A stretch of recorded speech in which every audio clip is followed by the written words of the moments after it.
Hey guys, it's Jess and Beej and Coach Liz, and we're up here in Forestville, California on the Russian River. And yesterday was the Lake Sonoma 50.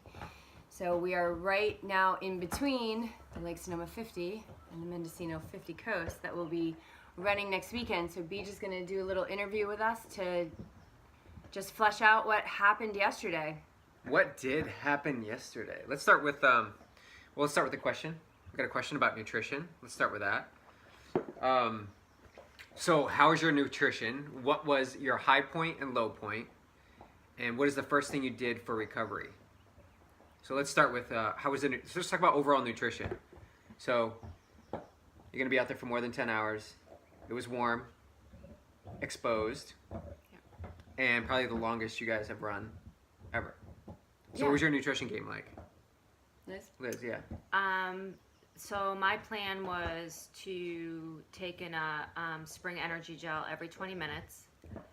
I had noon water in my hydration bladder, and then in one soft bottle I had water, and in the other I had Goo-Roctane. And I just made sure I was hydrating the whole time.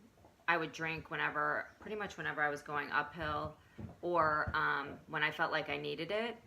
And I'd always refill at the aid stations.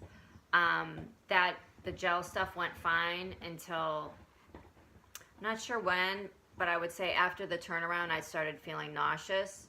So I took a break from the every 20 minutes, and that seemed to help. So, yeah, that's pretty much was my plan. That's a lot. That's a lot. Like a lot of, because those spring energies don't have a ton of, how many calories do they have? Some of them, most of them have 100, and then I had one that was, had caffeine in it too, that had 235. So I think it's important Which is huge. to note that you have a plan. Yep. And when things weren't feeling because you've done the work to understand how your body works, you just back off. Yep. Wait 20 minutes, see how the body feels. Maybe you need something, maybe you don't, maybe you need to mix it up. So that's, I think, the overriding point here. Like, we all have our unique, and you'll hear it just as nutrition, but they're going to be different, but you just listen to your body in that moment. Yeah, and at a couple of aid stations I did take in peanut butter and jelly, but that was it. I didn't take anything else at any of the aid stations, so yeah. Cool. Yeah. All right. Jess, what'd you do? So I've been training a lot with whole foods, doing like potatoes and roasted chickpeas and all of that, and for some reason I just had this hit to just stick with the Goo nutrition through the whole race pretty much. I brought one burrito with me that had mashed potato with olive oil, nutritional yeast, and some salt, and that was really good. My plan was to eat that early on, which I did. But I wanted to front load the calories, so I had Goo gels with me of all kinds of flavors. Because one thing I learned from listening to that talk with Magda Boulay is that this flavor science that Goo Energy is really into really helps you with flavor fatigue. And I've gone seasons where I've just had remember when it was like Power Gel and all they had was like banana, strawberry, banana. Like back in the day And when there plain. was just one flavor and you're like, I can't eat this anymore. So I had a whole bunch of those mixed up with the Roctane and some with caffeine and some without caffeine. And my favorite right now is Espresso Love. And then I also like the citrus, which Magda has said is better for warm days than like the chocolatey and the espresso ones. So I brought some espresso ones, and then mostly it was like fruity because I knew it was going to be hot. And then Goo-Roctane, which bangs about 250 calories per bottle. And I've been training with that. So I've been training my body to take in anywhere from 250 to 300 calories an hour in my training, and I was doing that right up into the end. And you were doing that too, totally. If you sent me out on an hour run, and that was the only thing I had that day, I was taking in 250 to 300 calories on that run to continue to train my stomach, and I think that paid me back yesterday so well. But it was hot, and it was a very relentless course.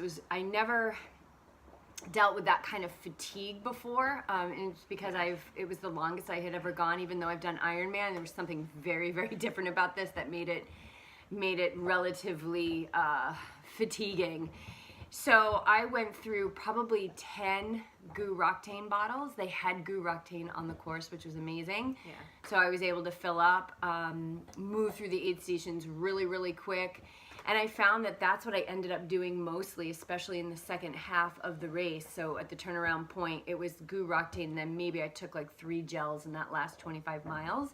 And the first 25 miles, I got the potato burrito in, but that was it for Whole Foods. I probably took in about maybe 4 or 5 gels leading up to the 25-mile mark. And then at the aid stations, the only thing that was looking good to me was fruit and pickles. So watermelon, cantaloupe, and pickles. Did they have pickles? Yeah. It was so Score. good. And Coke at the end, the last 2 aid stations. Oh, yeah, I took did Coke. take in Coke as well. So I would say that my nutrition was really, really good. I didn't have any nausea or anything like that. It was just this level of fatigue like I hadn't felt before. I was really rested going into the race, but just pushing. That last 25 miles is basically what I did. And then, but then on the way home, I finished the race. Well, I'll finish this for the recovery then. Yeah, because so that that's was why nutrition. Yeah, so that was nutrition. I thought my nutrition was awesome. I never had a time where my body was like, nope, don't put anything in it. So I was able to continue to push. Oh, I wanted to say one other thing. So I wanted to front load calories. That first hour, I got close to 500 calories in. And the second hour, I got close to like 400 calories in. So I almost had 900 calories in, mostly liquid in the first 2 hours of the race. And I think that was really smart. So shifting to liquid calories, did you go to the bathroom a lot? Yeah, the first half, I was peeing a lot. I Like was ducking peeing into a the lot. woods? You know me. Or on the trail? Just kind of on the side going, I'm peeing if you're coming So by. you were high liquid calories. Liz, did you go to the bathroom that much? I would say the whole time I was out there 3 times. Okay. And I realized after the turnaround that I wasn't feeling like I needed to go, so I just started drinking more because it was really, really warm after that. Like that last half when you were going back through was so exposed, and I just kept drinking.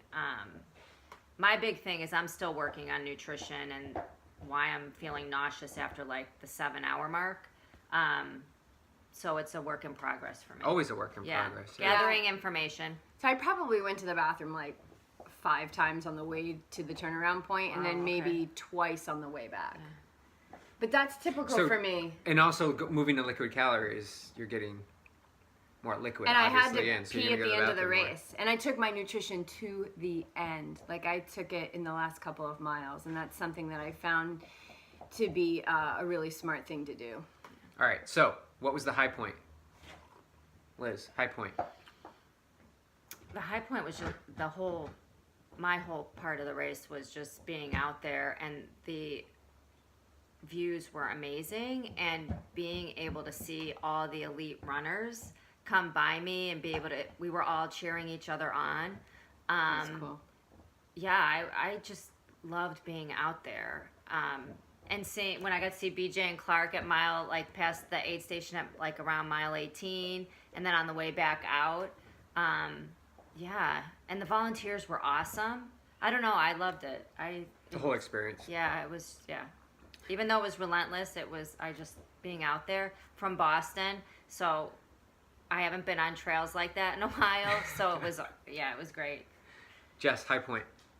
1 mile to go sign. There's 3 markers on the You're course. gonna say that. There's 3 markers on the course, you guys. So this is a fabulous sport for you to get into if you're an athlete that needs to plan everything and know everything. Because I found that the people at the aid stations knew 5.25 miles to the next aid station, 7 point whatever to the next aid station. They knew, but nobody else out there knew anything. Spectators were shouting things that were completely Incorrect. No. incorrect, and everybody's Garmin was reading something different. So I love that there's a ton of unknown when it comes to knowing where you are. And there's 3 course markers yesterday. That's Clark hitting the table. Because of course he has to be part of the video. Come on. 3 course markers. One was 3/4 of a mile to the turnaround. So that was at about 24 miles you get your first marker. A little after 24 miles. And then a half mile to the last aid station, which you had to go down and then come back up. And 1 mile to go. And I have to say 1 mile to go, I was like, yay! Yay! Because even when you turn around and you're like, all right, 25, it's on, like 20, but it's still a marathon.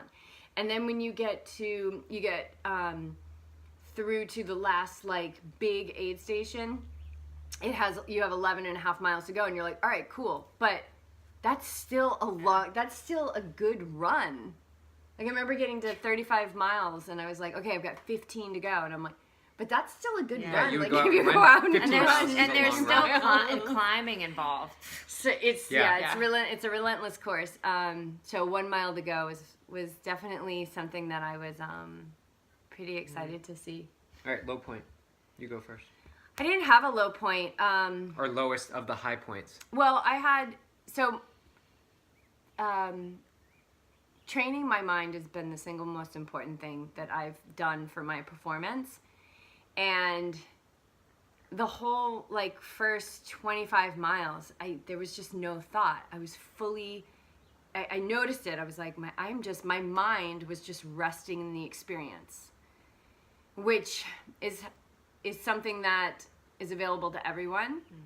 And if you just commit to sit, you will experience what that is. And I remember we had Mary Knott talking about Ultraman World Championship, where she finished second, by the way, you guys. And she said like she just had no thought. And I guess I thought about her yesterday, and I just had there was no problems. There was no problems. And then last 25, I noticed my mind being like, okay, it's warm and all of that. But there wasn't really a low point. At the end, my watch had died, and this was in the last 12 miles of the race. My watch had died, and I really didn't know where I was. And I was watching the mind go crazy trying to find certainty. And as I was passing people, because there was a lot of carnage on the trail in that last 12 miles, just like super fit dudes like on the side of the trail, like just slumped over. And I'm like, nobody's coming for you, man. You gotta get up and get out of these woods.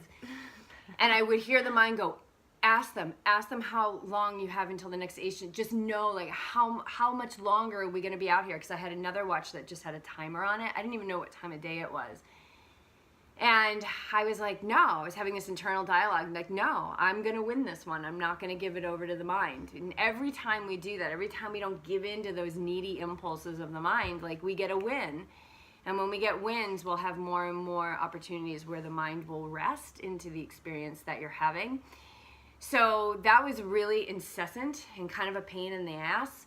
But I remembered my meditation teacher telling me once, like, you'll get the information that you need when you need it. And so I passed those two guys, and it was so loud. It was like, ask them. And they both had watches on. They were both like, I could see that the watches were on, and I just went by them. And a couple of miles later, I went past this guy, and he just yelled out to me. He said, a mile to the next aid station. And I was like, oh, cool. I'm getting information. He said, after that aid station, it's 4 miles to the finish.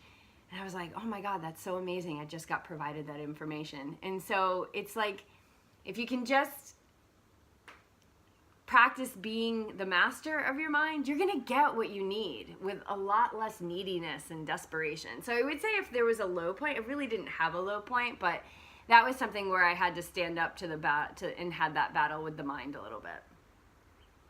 Let's dive in. Any low points? I'm with Jess. There were no low points. I just had some opportunity for growth. I would say I was battling cutoffs at the turnaround. They were telling me I was close. So I just knew that I had to do everything I needed to get to the next aid station, then get to the next aid station. And then I remember coming up from, you do this big climb to the turnaround, a huge down, and then you have to climb back out. And BJ and Clark were back up at that point. And I just remember like starting to cry at how hard it was. And BJ just reminded me, again, you'll get the information you need, that I needed to stand up and fight. And I remember booking away from him and just saying to him that I'm not stopping unless they make me. And after that point, my whole thing was to get in and out of any aid stations, do what I needed, if I needed to refill hydration, because I knew that was the most important, and to keep going. I just kept moving forward, and I passed a couple more people, I met up with some people, but then I made it to Warm Springs aid station, which was mile 38, and Bob came over to me to tell me that he wasn't going to let us. There was about 4 of us that came in, that we weren't going to be allowed to continue on, that we had missed the cutoff. My miss was 5 minutes, and I shed some tears, but the aid station and the people around me, we were all so grateful to have gotten to the point we got to, and it was just another opportunity for growth. It was my first DNF, but I'd also run farther than I ever have and climbed higher than I ever have, so that was a huge win for me. And that is, so that was awesome. That's good. You go. I say that's Liz's experience. Yeah. You look at everybody else and you can say, well, they went out on their first 50 miler and was able to complete it. Well, that's their experience. Right. Liz's experience is this is how you're progressing. Okay, now you've hit 38 miles, done all this climbing. So what's next? This is your journey. And Jess's journey is different too. Like she's, she was never ever going to do a triathlon, and then she started to do triathlon, and then she sold her bike and got into ultra running. And you would never said years ago that Jess would go right to ultra running. So it's your own experience. Right. And I think what you can take away from that is truly what you did is do everything you can in that moment, be aware and ready. And in order to do that, you need to have those calories and fuel in your body, because you're not making conscious decisions when you're low on calories. And then just keep moving forward. Anything extra is out the door. Right. Like, we got to make those cutoffs, and you did what you could. And I had a situation where during that time, my watch died at 10 hours, and I just said, hey, universe, I'm counting on you to let me know when I need to take in calories or drink something. Body, you've got to let me know. Give me the information I need. And it did. And I just kept going. No matter what, I just kept going. And I think it's important when we're talking about like a DNF situation or any situation that perhaps we could look back on and regret or feel bad about, is to remember the gratitude that you were in. Like, you were probably very present getting that information. Totally. Because the ego likes to rehash, and that's where we can really create a lot of suffering in our lives. That you did amazing yesterday. Yeah, it was amazing. And even when I was in those moments of heading to the last aid station I got to, I would look around me and just feel complete gratitude for what I was looking at, that my body was doing everything it needed to do to keep me moving forward as fast and strong as I could. Yeah, it was a privilege to be out there. Yeah. All right, final bit. What is the first thing you guys had for recovery? I had a banana, and I just wanted cold water with no flavors in it. No flavors at all. Water and a banana. Yeah. And you put your recovery tights on? I did. I put my recovery tights on, and I changed into dry, clean clothes. Yeah. And you didn't stay seated too long. We were kind of walking. No, I was walking around, and then when I felt like I needed to sit, I would sit. Yeah. Yeah. And I didn't feel like I stopped, and stopping did not feel good. Stopping did not feel good. It felt like I had a cyclone of energy moving in my body, and so I felt really drunk.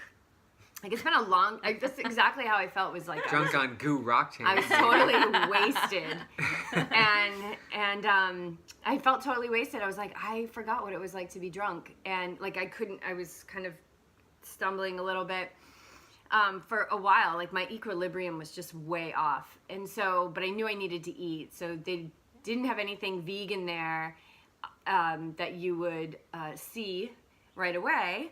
But I made it vegan. So I went over to the baked potato guy that was loading it on with cheese and butter and bacon. And I was like, just a baked potato. So I just got a plain baked potato, put a little salt on it, and some hot pepper flakes. And then they had wood-fired pizza. They had like this amazing pizza oven there.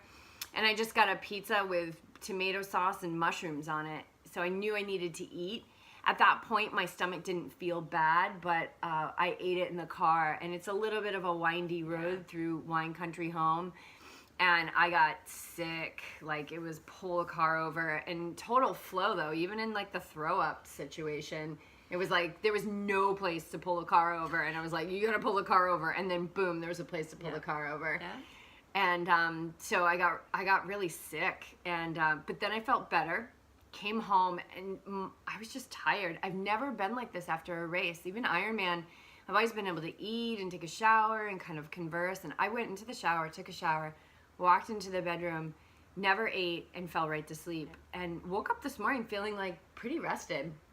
So this morning started my day with a green juice and a green smoothie, and then our buddy Mike came and brought us these rapid reboot recovery boots. So I've already had 2 sessions in the boots. 2 as well. Because we got a 50K to run in 6 days. I do want to add that, so she got the pizza, so I don't like to eat anything after running like that. I don't feel good, so I had the banana, and that said okay with me, but by the time we were in the car, I was starving for real food, so I ate the pizza, and it worked really well for me. It made me feel better. Even when I was throwing it up on the side of the road. So for me, it worked. So sometimes you I was stay thinking in that. I flow. was like, I feel so bad. I'm like throwing up. And it was like violent. It was like the dry heave and the choking. And I was like, I'm throwing up the pizza that Liz is like just ate. Digesting. That was good. So we're on track. Yeah. We'll see how it goes. Yeah. Well, I'm so proud of you guys. Amazing experience out there Thanks. for you both. And now we move ourselves towards the 50K in Mendocino. Cool.